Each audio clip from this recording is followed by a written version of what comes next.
Welcome back, Radio Moscow, episode 300. Eliminate Joe Biden and Democrats. Yeah, dude, for sure. Re-elect President Trump to dismantle NATO. Yeah. This is Shane's regular voice. Invade the Baltics immediately. Stupid American. Shane is a Russian operative bot. Create coronavirus.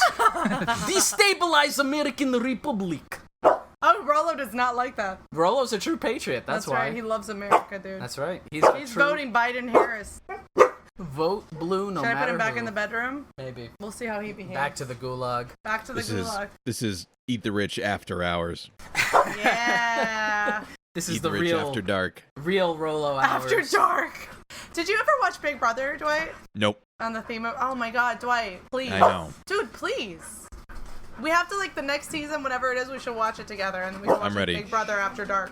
I knew that it was something that I wanted to get into. Dude, it's way too fucking much, because it's obviously 24 hours. It's completely dystopian that this is even a fucking thing at all. But it's why do these people do this? That's what fascinates me about watching it. Because they invariably cheat on their partners, say slurs, they all do it. It's so bad. Is this is a British program? No, there's an American one, and there's a celebrity one that Scaramucci was on. Fucking Mooch. Yeah, the Mooch was on Celebrity Big Brother. There's all these. I didn't really get into it until maybe 3 years ago. I watched a season with some of my friends, and it was so it goes back to just Sumner Redstone because it was CBS. But I got the CBS All Access thing, and they're just literally filmed 24 hours a day, dude. It's psychotic, and I love it. It's not normal, but I like it. Rollo's life is like Big Brother because we're always posting his pictures and videos. Yeah. It's sick. Maybe more like the Truman Show. The Truman Show, yes.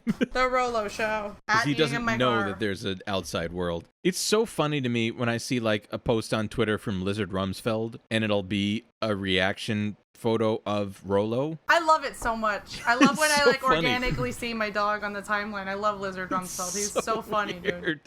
He did such, I don't know if we should leave this in the show. He did such a nice thing for my birthday. He made a little video of Rollo. Because Shane organized the thing where everybody made a little video for me. He made a video that he sent to me separately, and it was Rollo growing up, and then you see Shane pop into the pictures at a certain point, and it was really nice. It made me cry. It was really He nice. made a great video for me the other day when I fucking got my account locked for being a dumbass. Oh yeah, with so the that, Curb Your- yeah. the Curb Your Enthusiasm that was really music. good, yeah. Yes. Leave this in. We love Yeah, Lizard we stand Lizard Rumsfeld. He's a good guy. Yeah. We do. Chris, I realized we didn't even talk about it on the on the main program, Sumner Redstone.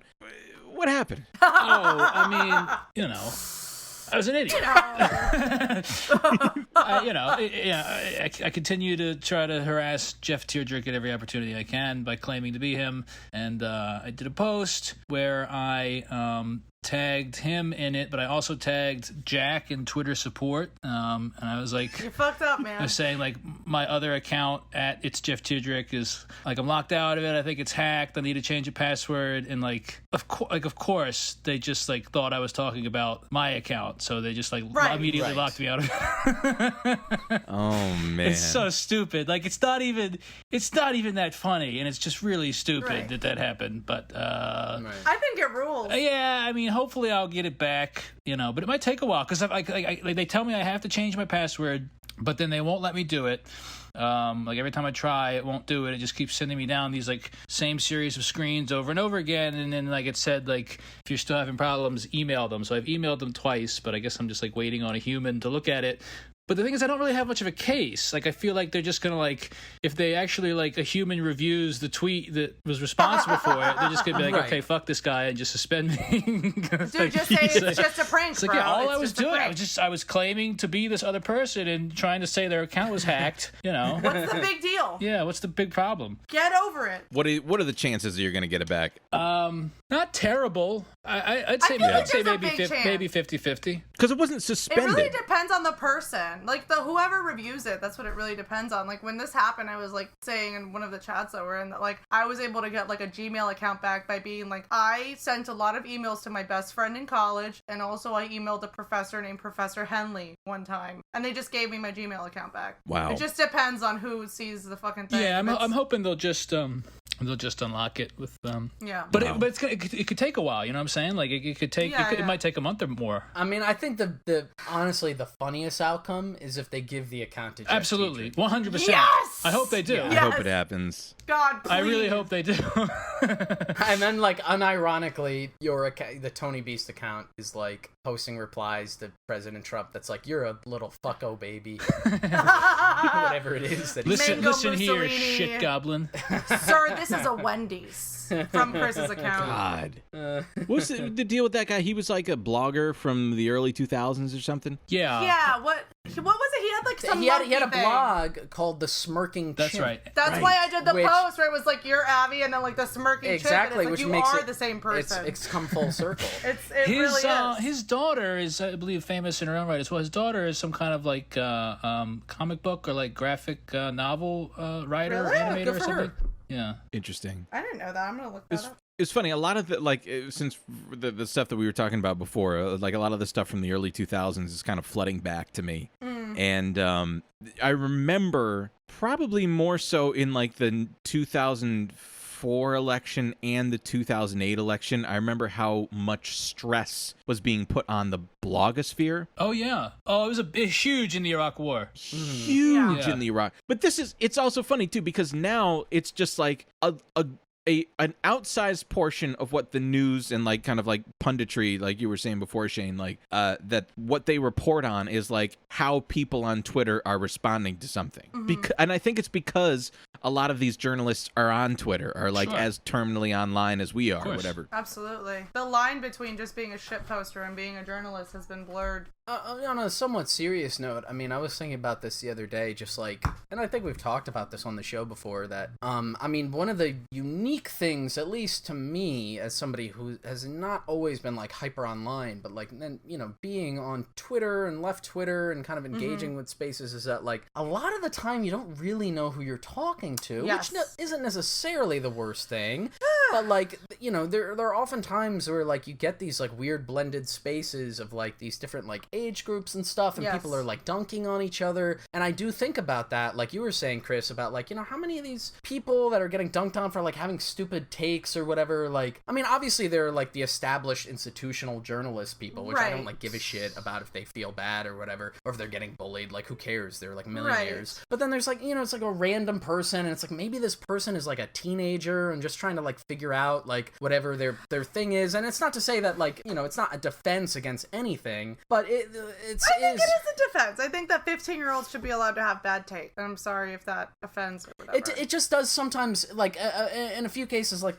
these people who are, like, clearly, you know, more in our age range, in their late 20s or early 30s, and then collectively all, like, dunking on somebody who's, like, you know, whose brain hasn't even started developing. I don't see the point of, like, a 35-year-old dunking on, like, a 14-year-old over Harry Potter. Right. It seems a bit, like, I don't know. The youngest person we can talk about is Harry Cherry. That's it. How old is he? How old is Harry Cherry? Is he legal? 20? Is he legal? Is he legal? Oh my god. Is it legal to dunk on Harry Cherry? Please refer to him by his full name, which is Harrison Cherison. Harold. Harold Gerald. He's pretty much like completely just like given, like he gave his Twitter account to that girl again, and like he did for like 2 months ago. Like she just to whom? Huh? To who did he give it to? That girl Allie. I don't know if you were in the same DM. Anyway, the one that's been like he's been fighting over control of his account with her for like almost a year, and like he finally I haven't been keeping he just track. like gave it to her. It's like it's just her account now. It's just like it says Allie and a blue check, but then like the @ is still the Harry Cherry. That's great. That is so funny. You know, he messages me sometimes still on Instagram. It's really fun. He's been doing it for a year. Yeah, he just like he'll say like yo, bitch.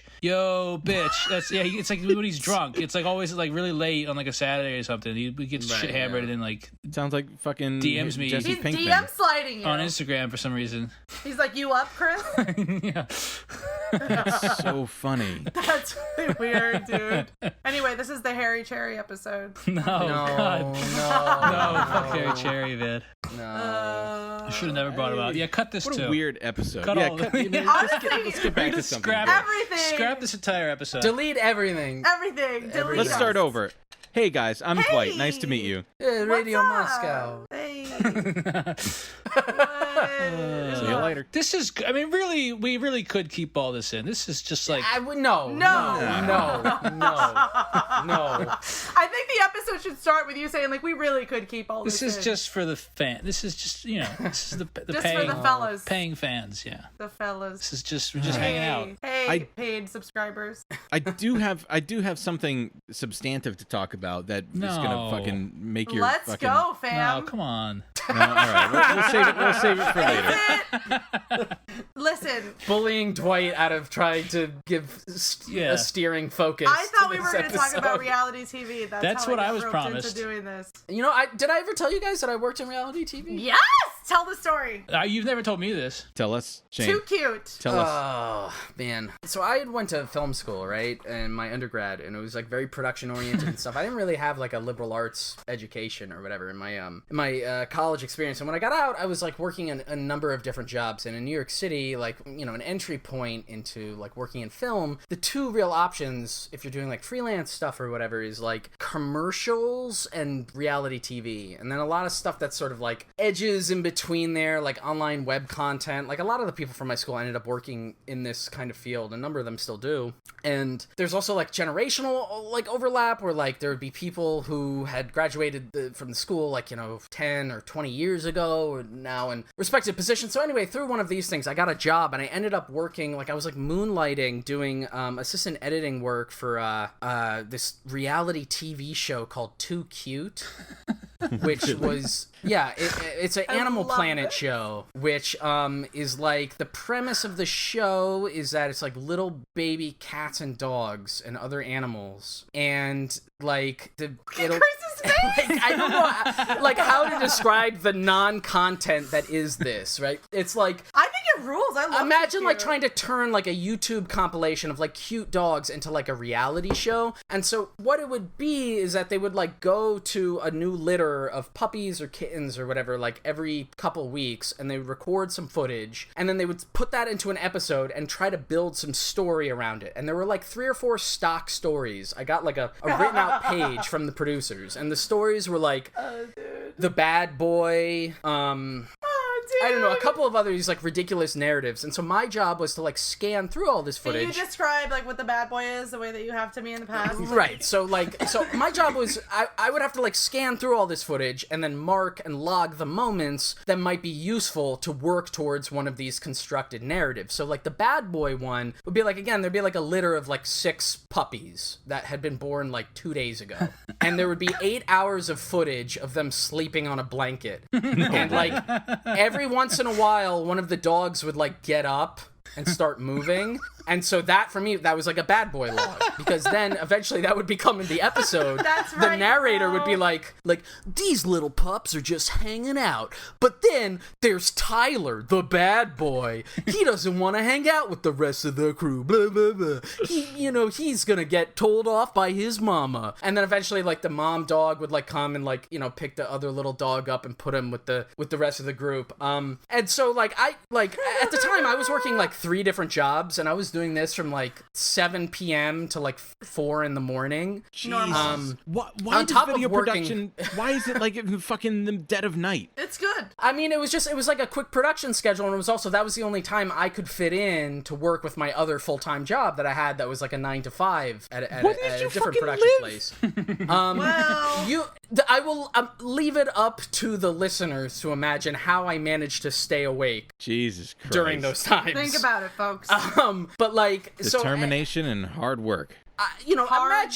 imagine, if you will, like my mind, like what I'm thinking about 90% of the time. Think about what I'm fucking with. Like I'm thinking about Hessians. like nuclear war and like fucking like Operation Barbarossa.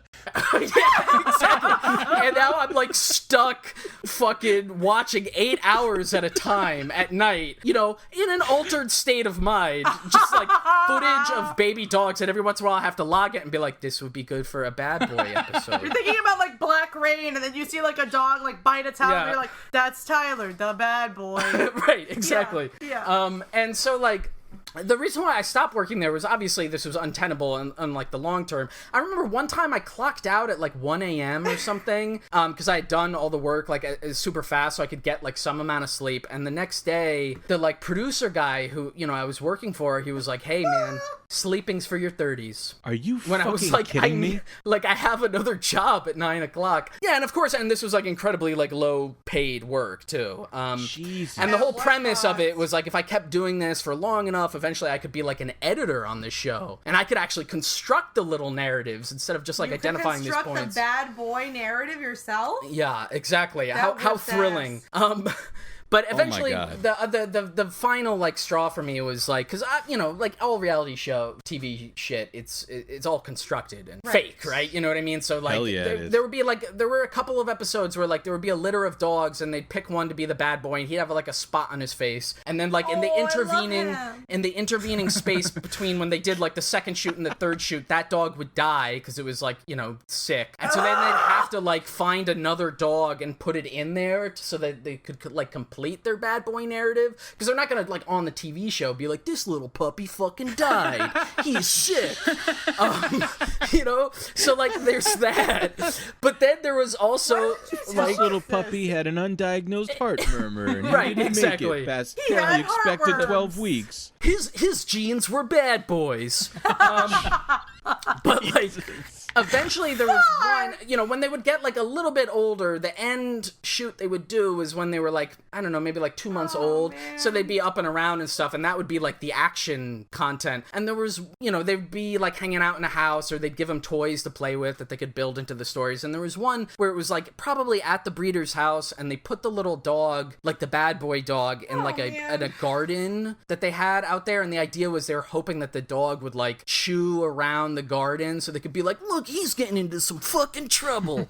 And the dog, they put the dog in the garden, and immediately, and again, I'm seeing like all the raw footage for this, right? Immediately the dog just sits down and starts crying because he has no idea where he is, and he's freaked out.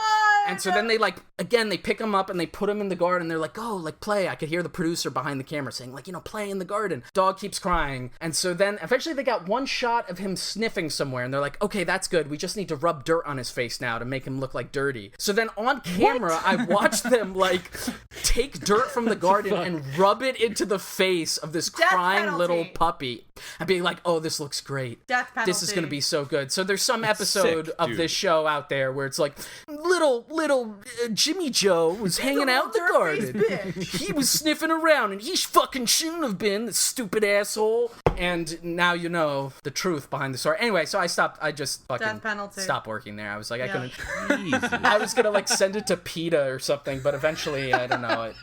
Do not ever. Jordan Yule, help us. Yeah, Ken Klippenstein, please do a FOIA request. On Animal Planet's too cute. Discovery Channel. Yeah. All their subsidiary networks, you sick fucks. Oh, man. Wow. Yeah, that's a lot for me, dude. That's not even like, I mean, that was just one of the weirder, funny things that happened there. That wasn't even the worst thing that happened to me in like, this is the you know, that whole reality network. TV episode. I mean, it's just, I mean, we talked about it a little bit with the Sumner Redstone stuff, which I guess if you're listening to this now is going to be coming out following week. So, hey, you get a little little callback for the loyal listeners. But like, you know, I mean, the like permalancing shit and the like, you know, you're expected to work for free and to wear a bunch of different hats or to work for very low pay and really weird conditions and hours. It's very common, right? And at the same time, you know, everybody, it's always about like, oh, you're getting exposure, you know? Right. And but by the time you get into your mid-20s, if you haven't like quote unquote made it by like meeting somebody who had money, it's like, I don't need any more fucking exposure, dude. I need like a fucking full-time job. Give me money. Exposure means stolen wages. We talked about this when I did Charles's podcast, Great in Theory Pod. Lloyd went on and he was talking about his similar experience in the film industry. Lloyd at Boyd Howler. No. Yeah. That's right. Lloyd Howell. We love him. We love our Lloyd. Lloyd Lowell. We do love our Lloyd. Man, I am feeling well. I am feeling well as well. Feeling That's well a podcast at Feeling Well Pod. That's right. I'm just gonna say all of our friends' pod. at Acclimated Pod. Dude, Mr. Movies. I was listening. Mr. Movies. Oh, Mr. hell. Movies. We stand in Mr. Movies. Did you listen to Adam's podcast? I got halfway through the first episode. Oh my god, it's so good. Yeah, no, I mean, I appreciate Adam because of how like learned he is about climate change and stuff. Absolutely. Yeah, no, it's really heavy. Yeah, it's a big boy. It's a big boy. He's a really really good. talented writer, and he's really good at like researching and detailing his analysis about stuff, and I think it really comes through on the podcast. And then he also mixes it up with his like really good editing skills, and he like makes his own music. It's a beautiful, beautiful boy. Stop listening to this show Turn right this now. shit off. Listen to Acclimated Pod. Available on platforms everywhere. I am sorry that I derailed it. I No, do it's think it's good. very good. It's good. What we were trying to lead up to is I was just exposed to Real Housewives of New York yesterday. Oh my god! Whoa, Yes! it's I think awesome. me and Chris can take a 20-minute break. Yes, dude! Yeah, It's cigarette. so good. Dude, I haven't watched Real Housewives like as a franchise in a really long time, but like I love that shit, dude. I would love to like for us to watch it together, Dwight. Please. Look, I mean, originally Atlanta was my jam. Yes. Atlanta was my jam. It still is, obviously. Love them. Candy, what's up? But Love it. but yeah, I was just like, I don't want to see this Real Housewives. And then I realized I watched one episode yesterday, and I was like, what a fucking train wreck! Yes, dude. Oh Yes. my god! I mean, look, I think that, unironically, and Shannon and I have talked about this, I think that emotionally intelligent people enjoy reality TV because it's just like the human condition laid bare. And you see all these, like, you know, just insane scenarios that you would never have access to seeing normally. Right. And this is all, like, obviously a lot of it is, like, concocted, but a lot of it is also people's, like, real reactions that you would absolutely never see on your own. You just wouldn't fucking see it. I was thinking about it too while I was like taking a break, and I was just like, wait a minute, I have nothing intelligent to say about this. But as you say that, like, we're seeing two things simultaneously, which is especially with like Real Housewives of New York, because like,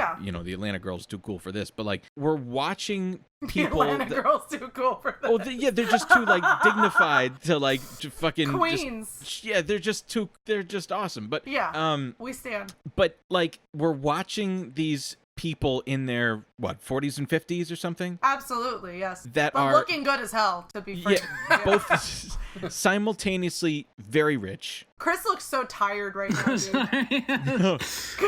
You know what? Go on, Dwight. Go on. I just want to say, just in that moment, Chris, with your dimples and the mustache, you really look like a very handsome Tom Selleck sort of thing. Oh my God, yes. Oh, thank you. I see it. I just, Yeah. I'm sorry, but I was just reading something very important. Nickelback released a cover of Charlie Daniels' "Devil Went Down to Georgia" just today. Unbelievable. That's what they've been up to? That's the outro. That's what the outro. Dude, hasn't the story for a week been like, oh, Nickelback is up to something? Yeah. Who knows And what they it fucking is? released Devil Down. Greg Harden, if you're listening. Charlie Daniels' account even posted about it as well. No way. Oh a lot my of God. posthumous posting going on lately. Oh, yeah. Oh, that's the Gang. that's the episode title. Hashtag King Gang. Yeah. I'm sorry, Dwight. Please finish your thought about the hot ladies of Real Housewives. Oh, yeah, but it's so they're rich, which, you know, we would want to be, right? I mean, they want for little, except for, which is B, this childlike state that they're in of just like complete middle school bullshit going back and forth, except they're older and their words like have tangible effects. Absolutely. Yes. It's so bizarre. I'm totally the episode that I watched was they were all up at Dorinda's mansion called Bluestone, Blue Heron, Who Blue cares? something. Yeah, Both and blue, no matter who. and shit went. I mean, they started pounding rosé at like 11:45 in the morning. Queens. And they, you know, it was like 9 at night. They hadn't even had a morsel to eat, and it was just like, Oh yes, dude. fucking what? The producers must just sit there and salivate because they're like, Dude. man, The It's about producers to are go- giving them the rosé. Like, the producers are all fucking about it. Like, that's Right. what it's about. Getting these women drunk and getting them to, like, fight each other. Like, that's what it is. what a train wreck. I should catch up on these. I mean, I watched... God, which one was... What? Why are you sighing at me? Because when you say I should catch up on these, I know what that means. I think You gotta that this watch it, is- Shane. Shane loved 90 Day Fiance before the 90 days. Oh, and he could dude. pretend that he didn't, but he loved it. Oh, they're great, man. It's also like I have all these like news apps on my phone that Oh are my always God, being yeah. like sending me stories about Carter Page and shit. And Yeah. like I it's just nice, like there's not a lot of time where you just get to like worry about somebody else's problems for a minute. Yes. Of like completely fabricated fictional problems. Absolutely. And I've totally come to embrace it. I mean, I'm not like a TV guy or whatever, and I haven't been for God knows how long. But this is just like, you know what? I see what the fuss is about. I will never feel bad about like turning off my brain and watching reality TV when the fucking like world is dying and like it's fine. It's fine to do it. That's my opinion. I will not watch this childish material. Shut I will the only fuck up. watch Yes, media for adults like X-Men, the film franchise, the Avengers movies, Indiana Jones, Star Wars. That's real like adult Indiana man. Jones. I will say this. Films. I actually think, and I really mean this, it's not just because I'm extremely inebriated. I actually think that from a leftist perspective, it actually is really interesting to watch something like Keeping Up with the Kardashians and understanding how these people live and seeing how fucking bizarre it is and seeing, like, because if you watch, for example, Keeping Up with the Kardashians, you can see, like, the younger siblings growing up and seeing how fucking different their lives are than, like, our lives growing up and how absolutely fucking bizarre it is and how they actually don't have a fucking chance but to turn out the way that they did. And I think that that's just gripping to watch. A Marxist critique of A Marxist That's critique interesting. of Keeping Up with the Kardashians. Yeah, because like, what did we expect for Kylie and Kendall to come out as? Where else do you get insight into how these fucking people live? And I remember there's like an episode, I don't remember if it's Kendall or Kylie, I'm so sorry, where one of them is like crying and she's actually saying like, what fucking chance did I have to grow? Like I've had people stalking me since I was 12. What chance did I have to fucking grow up normal? I'll tell you where there was an opportunity for us to learn what it was like to grow up in a mansion in Calabasas, California. Before that, Yes, the OC bitch. No, the Osbournes. Oh my god, dude, I fucking love the I watched Osbournes. that one the first season or two. Oh, it was so good, dude. I just like wanted to be Kelly Osbourne. I was a teenager. It's fine to say that. Man, yeah, it was. Look it at was the pained really, face that Shane is making. I guess I don't understand. Was Ozzy Osbourne currently using?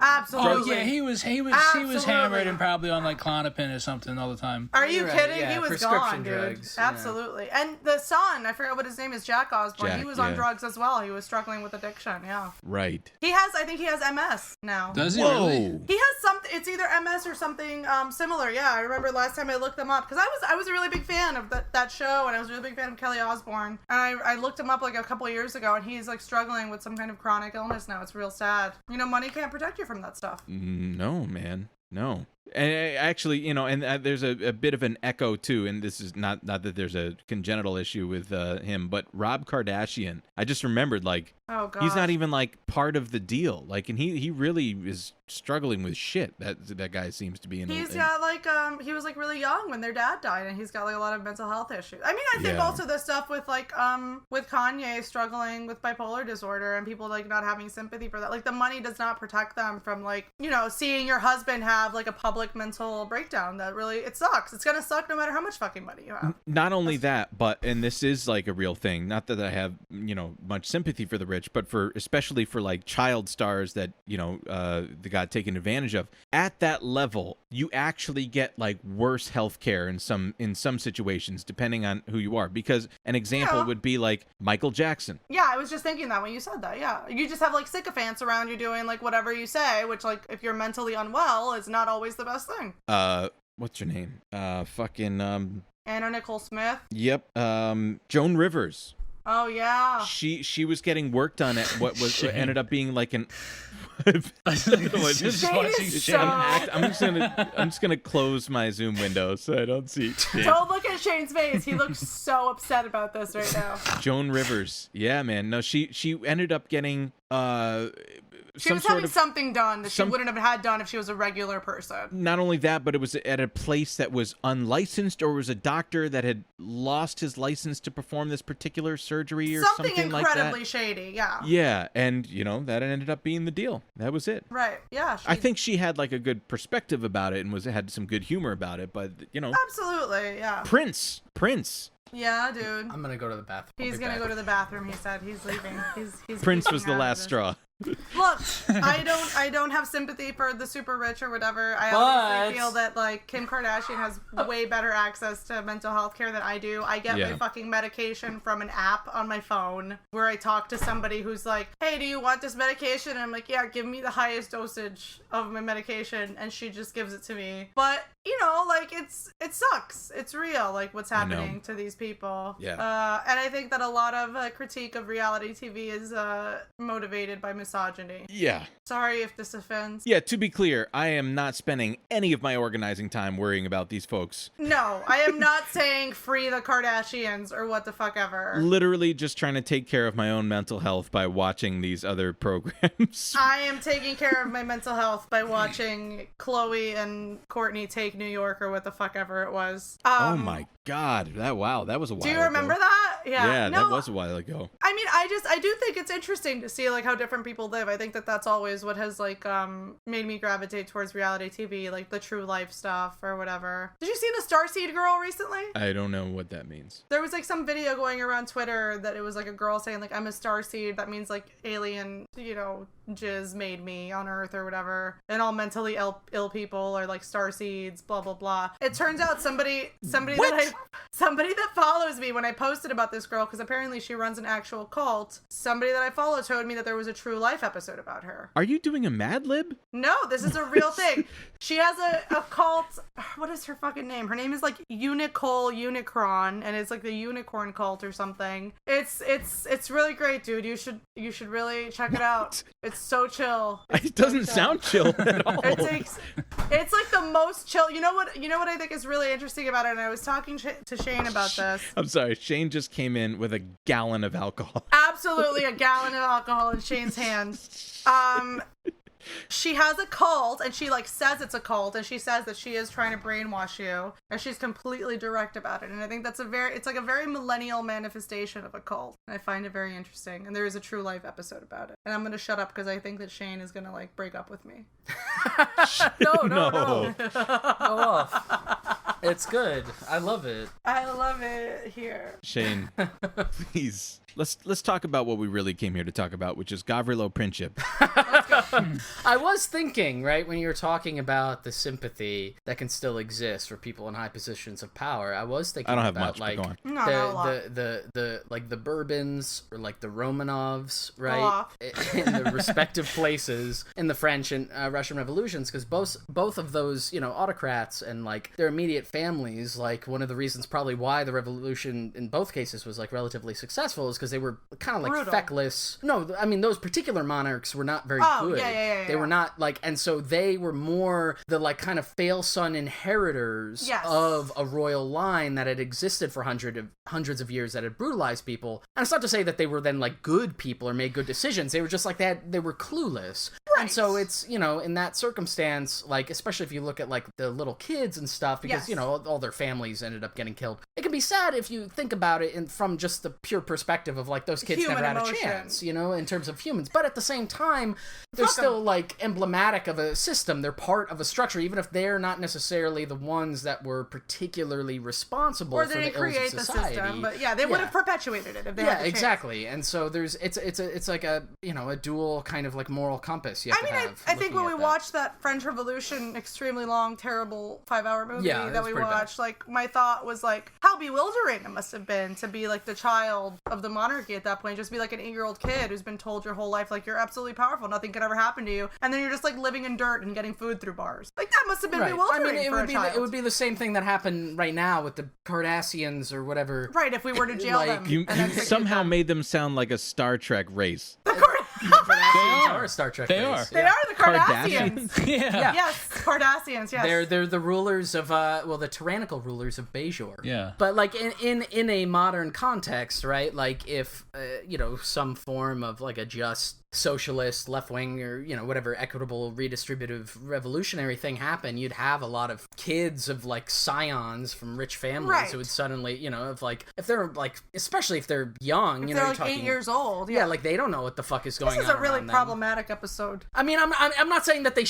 shouldn't be taken away from them, but it is speculate like you and think about human empathy. the strange situation that person would be in. Right. I mean, like when I was like 8, I was being raised by like conservative Catholics. Like, is that my fault that I was being raised by those people? Yeah. No, you were just born into not. that. Yeah. But all those rich kids of oligarchs that stand to, inherit that throne have an opportunity Yes. to redeem themselves by becoming a militant class traitor. Yes. Right. Yeah. Absolutely. They could obviously, again, they can choose to relinquish that or step down, and can. a lot of times they don't, which is why the sympathy doesn't really extend to a great amount. I mean, most times they don't.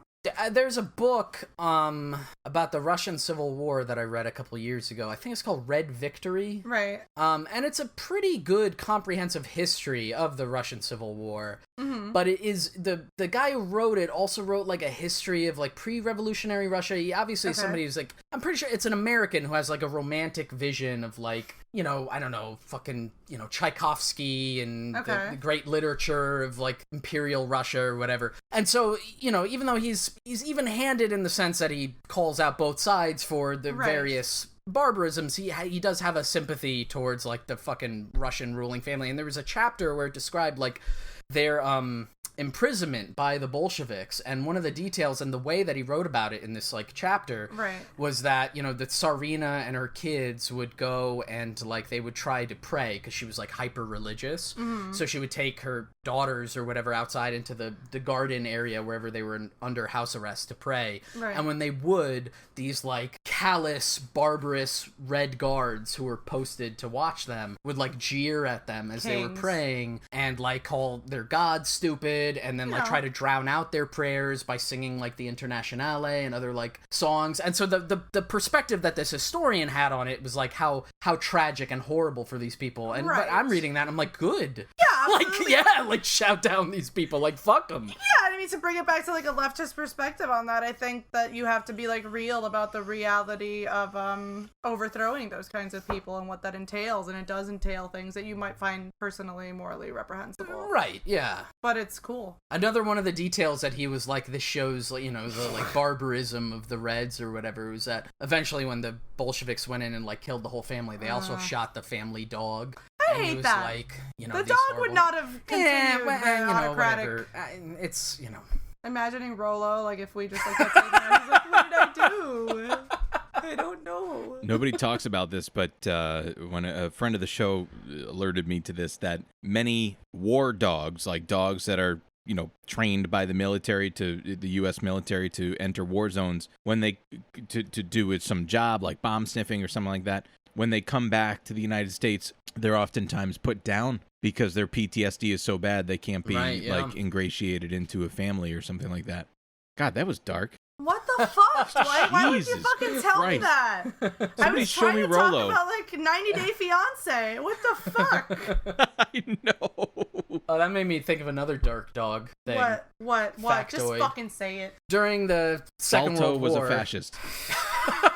There is a large contingent of like anti-Balto people. All cops are bastards and cruel. Oh yeah, you told me. Tell this. Okay, but yeah, this wasn't what I originally had thought about. But like, so the whole story with Balto, if you've seen the like cartoon movie that came out at least when we were kids, is that he like brought the polio vaccine. He was like the lead sled dog who brought the polio vaccine to some small town in Alaska I don't remember, or something. but guess what? And so he was made like a hero. There were all these like press pieces written about him, like what a the heroic dog. There are like statues of him everywhere, or at least not everywhere, but in like a few places, probably that town or whatever. And then there was like the film that was made about him. Everybody knows Balto's name. But in actuality, the like sled run that they had to do was like quite long, and Balto only did the very last leg of it. And for the rest of the sled run, it was led by another dog. And so who did a lot more than Balto. So there's like a whole contingent of like Balto truthers that come up online. Every time somebody like posts like a picture of the statue of Balto, people are like, he is a fake hero. He should not have the statue. The statue should go to the other dog. Dude. That's right. No way. And I mean, they're right. Like, I don't Yeah. What's the other dog's name? You don't know, do you? Exactly. I don't know enough history. about this to have a point, and I immediately I'm just convinced Balto was a fucking traitor. Piece of shit. Class traitor. but Fake in a bad news. way. Hashtag fake dog. Hashtag Fake dog. living ghost dog. I don't know, dude. Your accent came out very strong there, Shane. Oh no. I thought he was Dog. gonna say me. I felt so relieved when he said Shane. Oh, Because sometimes I must- Shane tells me when like my accent, my like little Miami accent comes out. really? I haven't noticed it. All right, I don't even know if I would know what to listen for. Are there any particular tells? Keep the ears to the ground, Just buddy. hang out as I get more drunk. And All we'll see. right. Yeah. I'd be like, hey guys, how's it going? Really? Just hanging out. Yeah, really. Yeah, I've never been to Florida. What? There, I said it. After the pandemic, we're gonna do a trip to South Beach. So brave of you. I want to go to the villages. He admit it. You want to go to the villages? I want to go to the villages. I For would like to what? go to. Yeah, I would.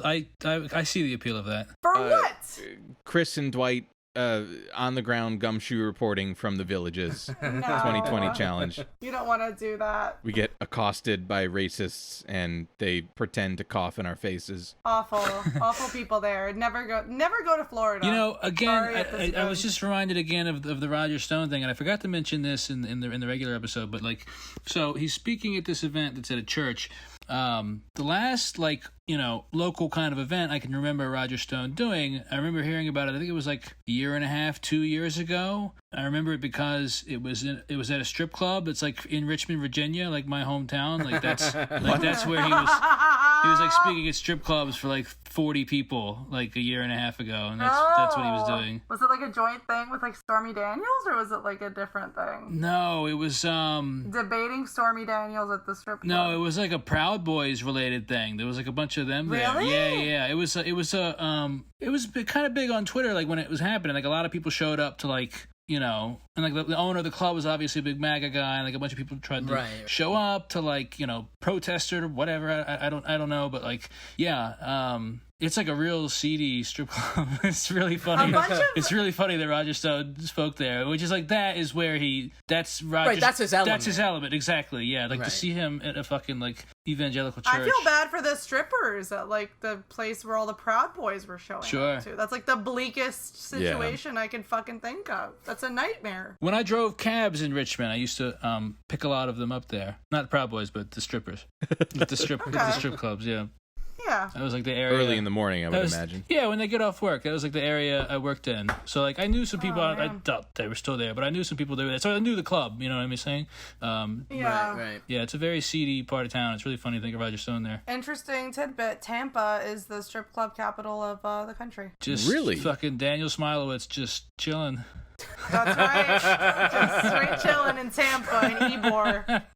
I like to think he's a regular somewhere. Oh, he absolutely Oh, is. absolutely, yeah. There's like some strip club that I drove by all the time in Tampa that was like spaceship themed. I feel like that's where he would like hang out. Venus something. I Oh forget what man, it was just called. the image of that Venus is like 3000. I don't remember. the despair that grips me when I think about that. Yeah. They all It's a call very- him like Smiley or They whatever. do. That's For what he sure calls they do. himself. Yeah. He tells them to call Exactly, him yeah, Smiley. Yeah. No way. For sure, dude. For yeah. sure. Oh, Yeah, Smiley. it's like it's the bachelor party central down in Tampa where I used to live. Hell yeah, dude. Very cool. Go off, King. I've been digging deep into Dan's tweets again. Sorry. Is he still posting? Oh, I thought there was like he's a time never where gonna he stop logged off. posting. Was there like a time that he logged off, or was there like somebody? There was a somebody time that else? he thought he was locked out of his account, I think, because he made another account and then he just like went back to tweeting from the other one. I don't know. I gotta catch up. He's got like on 3 the- accounts. I don't know why. I like to imagine that someday, you know, probably soon, when Daniel Smilowitz passes on to that great